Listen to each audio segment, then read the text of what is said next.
Señal directa.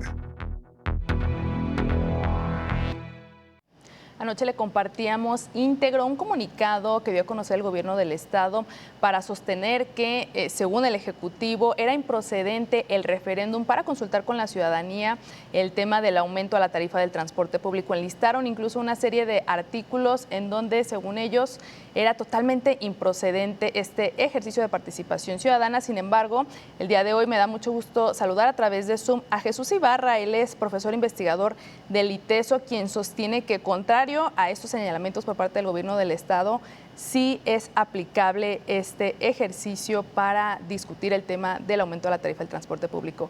Jesús, buenas noches, bienvenido. Muchas gracias por aceptar esta comunicación.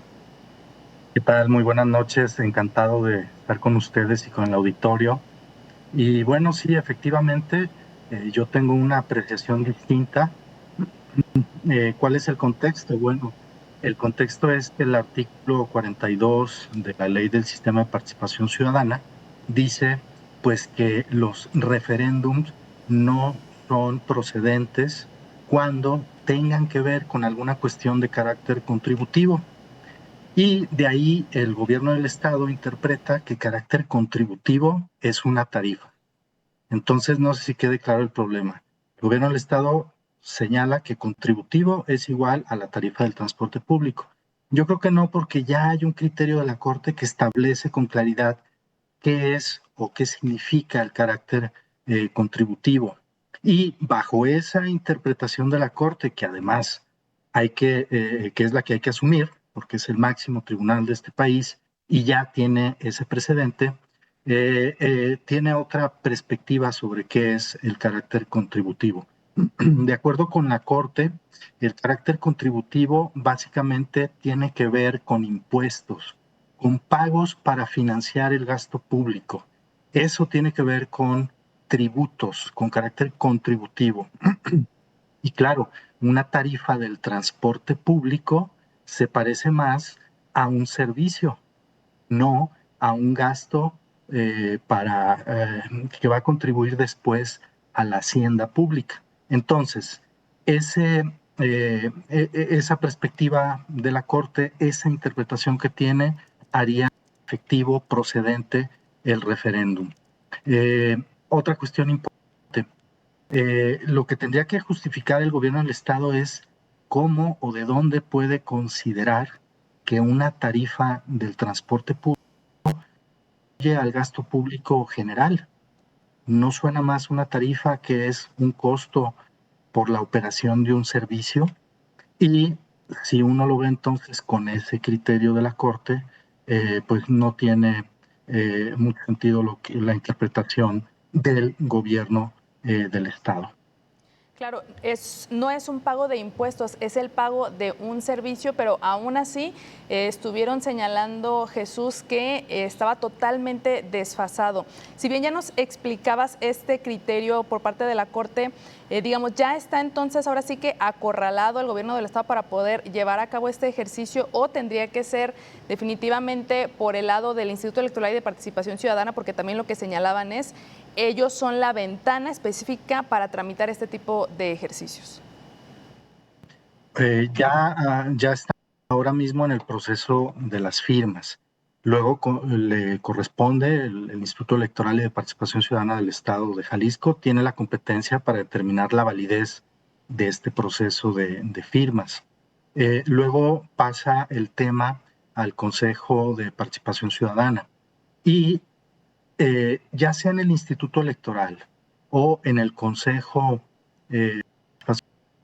lo interesante es que si alguna de estas autoridades cierra el acceso a un mecanismo de democracia directa como es el referéndum, con esta interpretación extraña de que contributivo es igual a impuestos, no.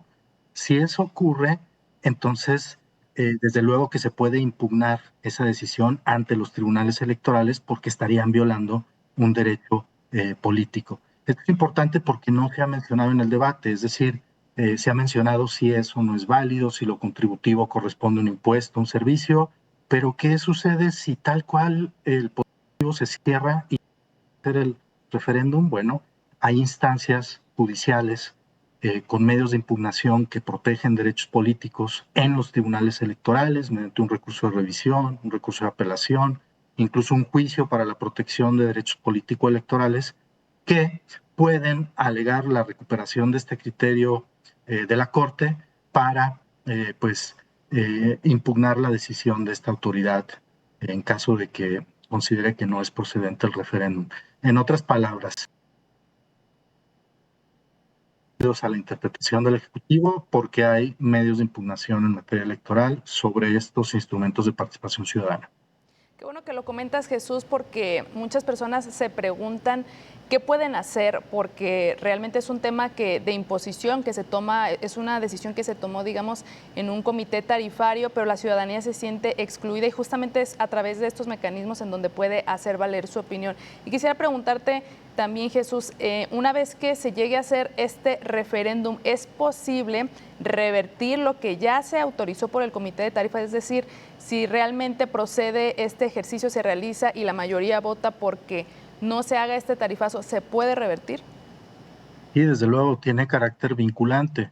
No me atrevería a decir exactamente los términos de cómo sería ese carácter vinculante, porque, repito, todavía está en el trámite, en el proceso y debe de pasar por el Instituto Electoral y de Participación Ciudadana, luego con el Consejo de Participación Ciudadana que se encuentra en la Secretaría de Participación y Participación Ciudadana.